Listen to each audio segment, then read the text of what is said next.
Marami pong ampalaya. Ayan. Samahan nyo kami guys. Magtitimbang tayo ng baboy. Dahil may pipick up sa banlat. Gusto ni tatay. Ako ang titingin ng timbang. Napakadulas po ng daan. Ayan po. Napakadulas. Buti na lang. Ano tayo, crooks. Minariga po ditong gagawin tapa. Nakain po ba kayo ng tapang kabayo? Wow! Ang lasa po ng tapang kabayo ay kung ano ang amoy ng kabayo, yun din ang lasa ng karne. Dito na po tayo sa Kapantayan. Kanina po sobrang lusong. Ano po yung medyo pantay na daan, kaya lang maputik pa rin. Ayan po, sobrang putik po daan.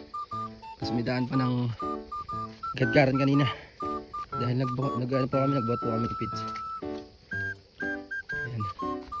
Ngayon po ang daan ngayon dito sa farm. Sana makalsada na nga ito para diretso lahat ng motor sasakyan. Sana maano na to. Ayan na po. Hindi na po tayo sa sa farm. Ayan. Wow!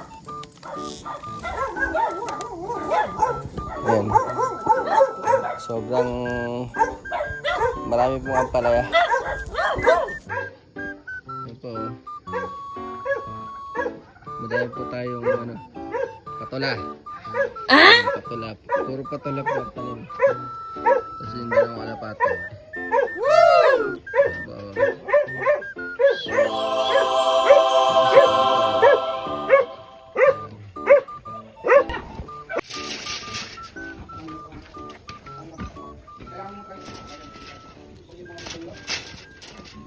Oh, parang mo. Halika dito.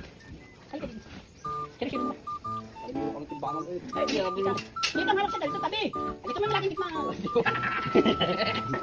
Takale pare. Dito tayo punta. Oh, tini. Ilan? Bilang. 115. Oh, plus 28. Minus. Hindi. Ano? Ano, ato natin sa'yo? Ato natin. Ilang kilo ba ito? Tini. 115 minus 28.